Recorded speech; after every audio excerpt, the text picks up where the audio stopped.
I remember the exact time that they came to tell us that they'd found him. And I was standing in my mom's front yard, and here comes the sheriff around the corner in the patrol car, and my mom met the sheriff, and my mom's first words were, "They found him, didn't they?" And the sheriff said, "Yeah, they found his body."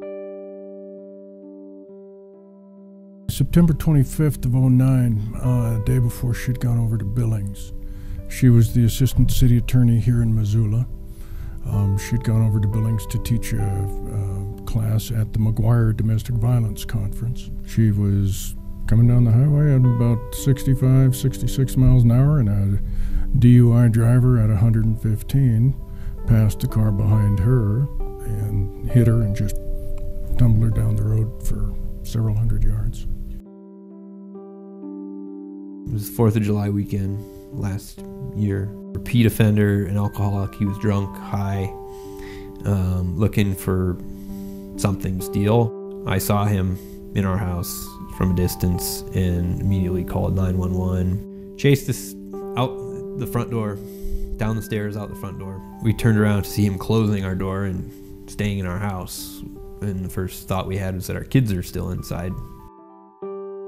When I woke up on October 27, 2007, it was just a normal, beautiful day.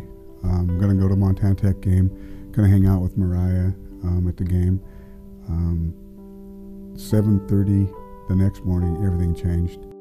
Mariah was walking home with her 3 friends, block away from my house. An underage drunk driver killed her. 2 girls survived. Mariah later passed away.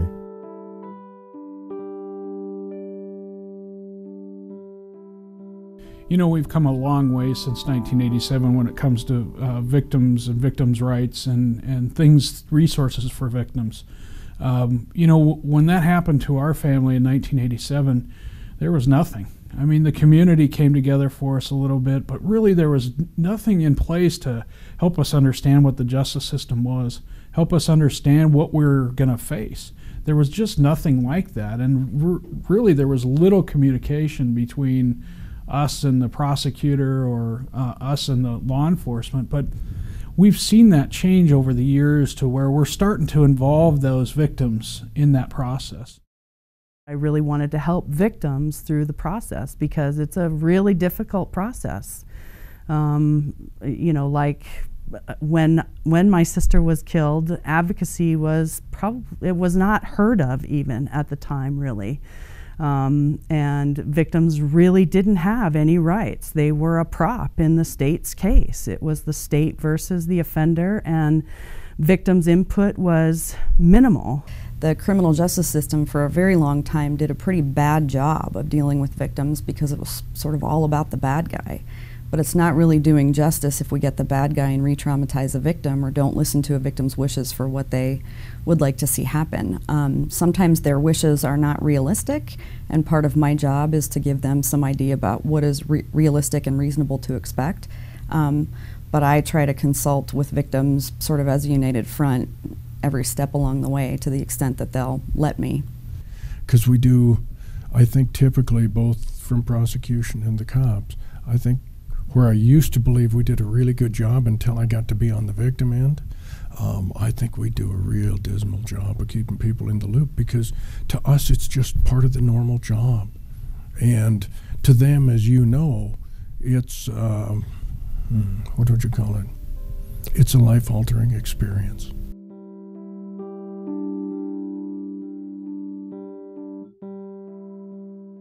And we didn't know. We didn't know what we were about ready to face. We didn't know how. We didn't know why. We didn't know any of those answers. But within the next seconds, minutes, weeks, months, years, we got to learn about Robert Hornback, the guy that killed him. We got to learn who he was, and it didn't make sense to us. But one thing that we decided is to come together as a family and fight and make sure this doesn't happen again. Make sure that there's things in place that don't let a predator like that out on the streets when they never should have been in the first place.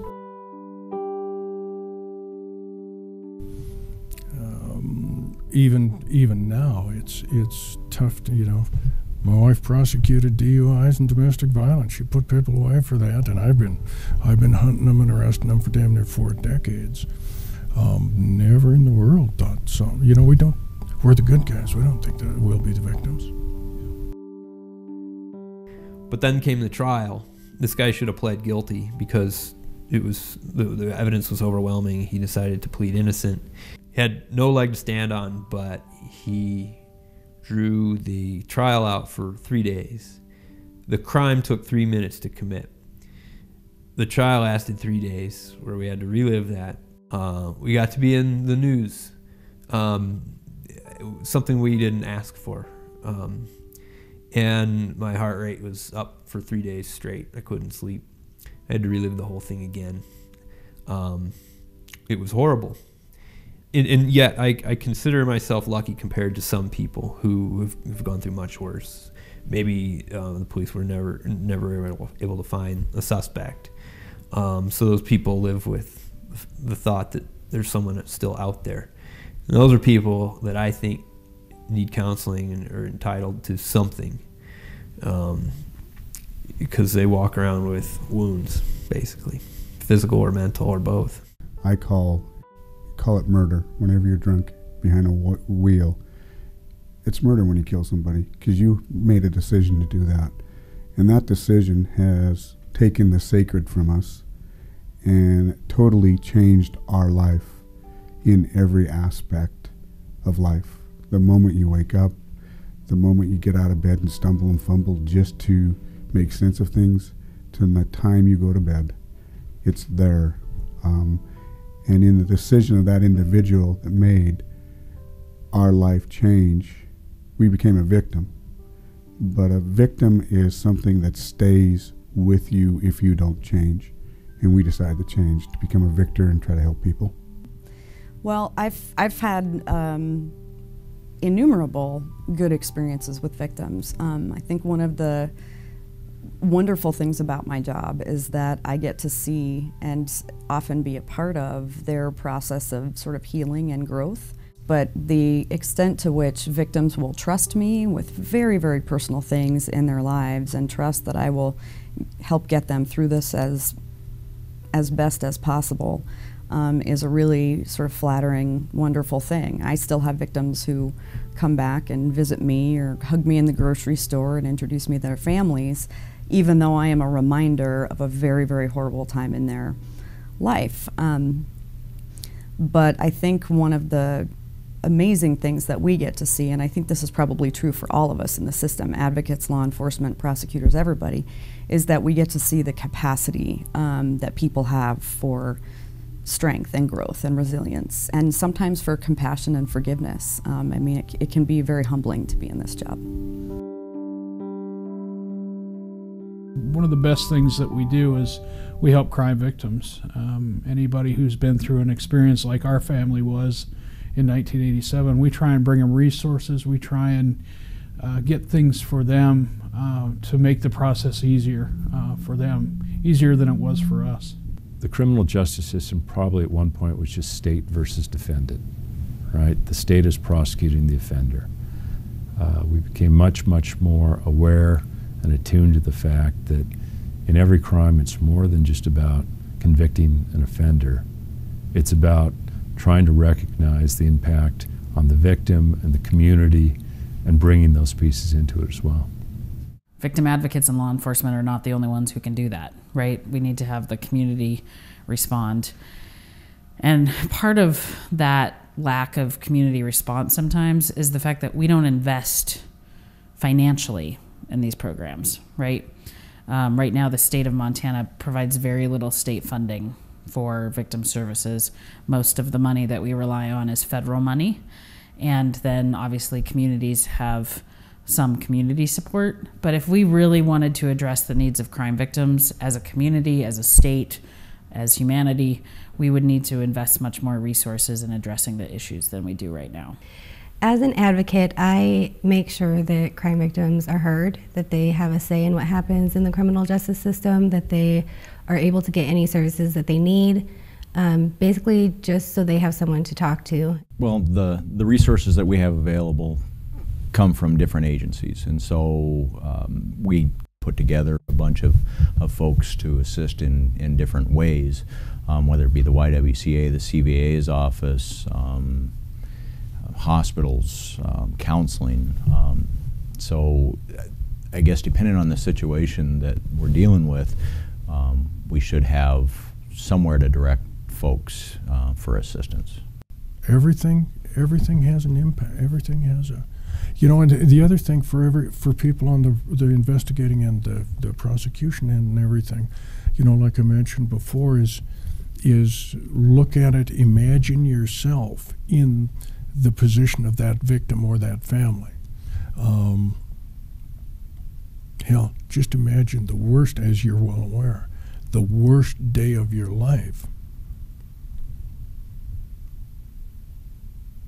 And then put it on steroids. I guess sometimes just being able to put yourself in the victim's shoes and know what it might be like for them, and that we constantly work at supporting them every step of the way, from the initial response all the way through. I have a victim that went to trial 5 years ago on a rape case. I still get calls from them letting me know how they're doing in their life.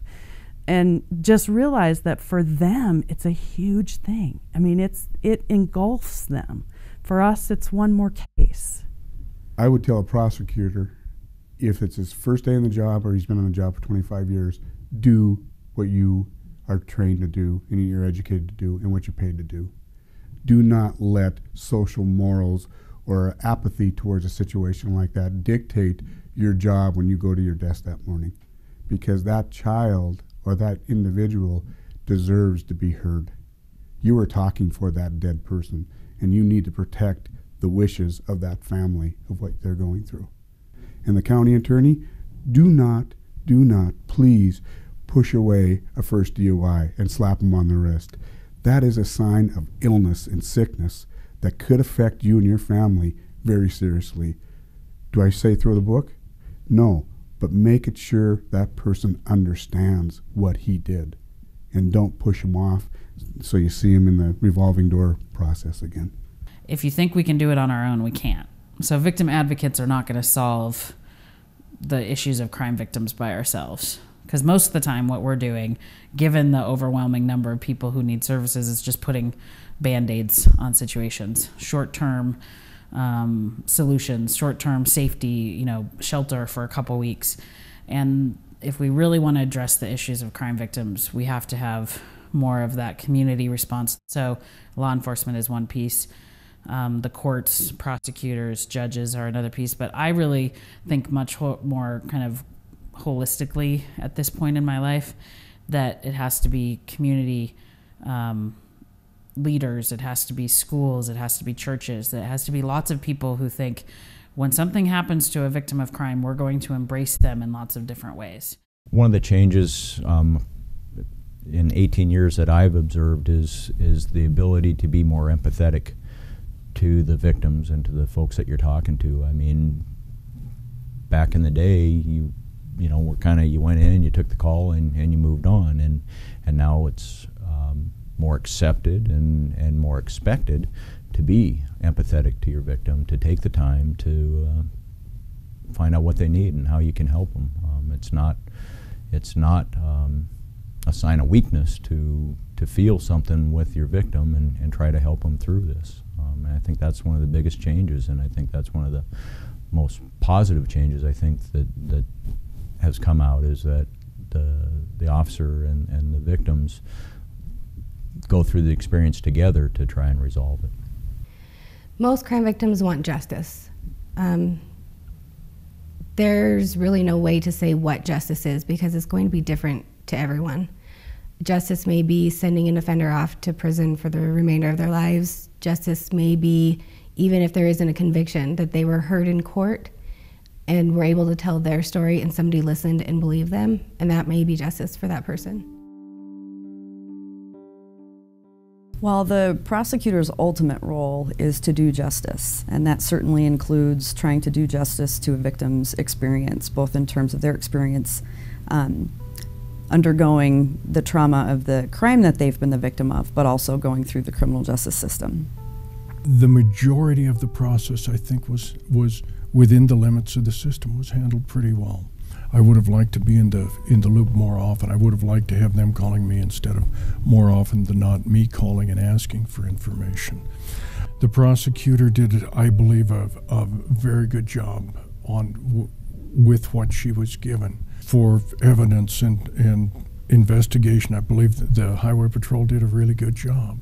We've got things now called victim advocates that work hand in hand between prosecutors and victims to help those victims understand what the process is going to be. And I think that we've come leaps and bounds in the years since this has happened to my family as far as how we treat victims. There's still more to be done, but we've come really a long way. We take the rights and the needs of victims very seriously in Montana. And it's something that our prosecutors are trained on, our law enforcement is trained on, that we try to work all the way from the beginning, and also even after the fact. My office spends a lot of time, as I said, with these fatality review commissions to try to say, how could we prevent that crime the next time? So I think we do a lot. We could always do more, but